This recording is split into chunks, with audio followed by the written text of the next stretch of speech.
خان نبی علیہ الصلوۃ والسلام سخرم سات شوی دی، نبی علیہ الصلوۃ والسلام زومم سات شوی دی. آیا نبی اسلام زندگی څنګه تیروله؟ واورئ خام دا پسواد کې یو زنانه ده او خپل خاوند اشتدا او د 2014 کې واده شوی و غیره، بیا څه خبره تر راغلی وي. ګوري زمونږ دا کورنۍ معاملات نه دي چې ښځه لږه خفه شو په کور کښېني که نه، نو دغه څیزونه وله ډېر زور بیا ورکړي. صحیح ده. ګوره نبي علیه السلام آیا د نبي اسلام لور فاطمه صاحبه خفه شوې ده چېرته؟ نبي علیه السلام د شکایت کړی دی کنه، او نبي علیه السلام بیا د فاطمې او د علي صاحب کور څنګه ساز کړی دی. واورئ ښه چې موږ د دې خبرو نه خبر شو، یقین په الله وکړه زموږ ډېر کورونه چې طلاق ورته خبره ورسي خبره ختمه شي ستا. دا داسې خبره شوې ده چې تعلق معلوق خراب شوی دی، او دا کومه چې ښځه ده دا د پلار په کور ناسته وه خبره وغیره وغیره، او پلار کې بیا دی ویشتله کار مارله بتله که نه، دغې سره زموږ تعلق نشته. ګوره نبي علیه الصلوۃ والسلام یو ورځ فاطمه رضی الله تعالی عنها راله، نبي علیه الصلوۃ والسلام د فاطمې صاحبې کور ته رالی. نبي علیه السلام ورته فرمایي لورې وایي علي کم دی؟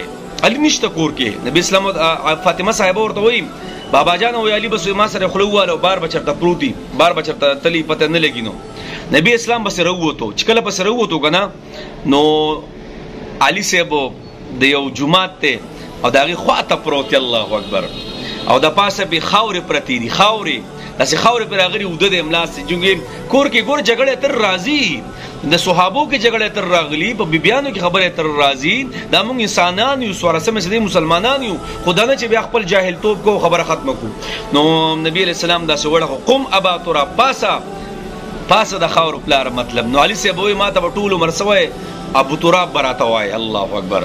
نو کله چې علي ته هم راویښ کو او د لاس نیونې ورالی فاطمه رضی الله تعالی عنها، نبی علیہ الصلوۃ والسلام مخامخ کېناستو او فاطمه او علي صاحب مخې ته کېنول. وایي څه خبره اتره ده؟ واورئ ښه، وایي څه خبره اتره ده؟ فاطمه رضی الله تعالی عنها ورته وایي د الله رسوله وایي علي ما سره دا چل کوي، دا خبرې اترې که نه د کور چې کومې عامې خبرې اترې دي، وایي دا خبرې اترې وایي راځي. اوس نبي علیه السلام داسې ناست دی ښه، او څه وایي فاطمې ته څه وایي؟ ای فاطمې زما لوري رضی الله تعالی عنهما، ای زما لوري د خاوند مخې ته خو مې د ښځې دا خبرې نه دي خوښې. ګوره علي صاحب ناست او څه دا خبرې اترې کې، الله الله. نو څه چلو کو؟ دا یو لاس خپل او دا بل لاس د فاطمه رضی الله تعالی عنها کېښودو، او دا بل لاس به د علي رضی الله تعالی عنه کېښودو، او دا بل لاس نه خپل د نبی اسلام دی به د پاسه کېښود داسې، او روغ یې وله وکړه. کله چې نبی اسلام بهر راووت که نه، نو ډېر ښایسته انداز کې او خاندلې. چا ورته د الله رسول نن ډېر خاندي. نبی اسلام ورته فرمایي وایي ولې به نه خاندم، کور مې یو کو. او تاسو ته پته ده علي رضی الله تعالی عنه بیا وی وایي زه به د فاطمې رضی الله تعالی عنها سره د سره جنګ ونه کړم، ځکه ګوره نبي علیه الصلوۃ والسلام په خپله پلار دی، او ګوره زه یې ملامت نه کړم، خپلې لور ته یې خبرې وکړې. ولې نبي اسلام دا نه شو ویلی چې علي ولې په دا ولکو تندو لمې در لېږلې ده، په دې پسې خو لوی لوی خلک رشتې را لېږلي، علي ولې ته نشي ساتلی؟ زما کور کې څهونه دا ټولې خبرې اترې ورته کولی نه شوې؟ نه، کور یې ساز کو، کور.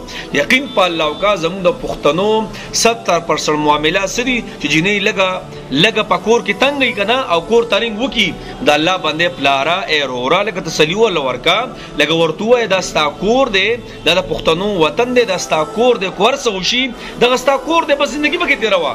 خو نه، ښځه جینۍ 10% خپوي، او چې د پلار کور ته راشي نو صحیح بیا هغه 100% ته ورسي او طلاقو ته خبره ورسي. او زه خاوند ته هم ویما، زه هغه خواښې ته هم ویما چې خواښې ستا هم لور پیدا شوې ده، ستا به هم لور واده وي، دې ته د خپلې لور په شان ګوره.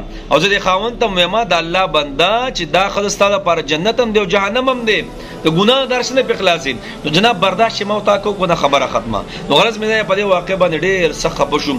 نبي علیه السلام ما او تا ته د ټول معاملات ټولې خبرې اترې ما او تا ته ښودلې دي، خو کاش ښځه را واده شي، ښځې ته پته نه لګي چې دا خاوند څوک دی، و یو نوکر دی او پیسې راله ګټي، او خاوند ته پته نه لګي دا ښځه ده څه حق دی را باندې، بس یو باورچي خانه مې راوستې ده، د کور کار مر راله کوي، خپل خواهشات یې پر کوم، بس د دې پورې موږ ټول ته پته ده، نور ګوره مخکې موږ ته پته نشته.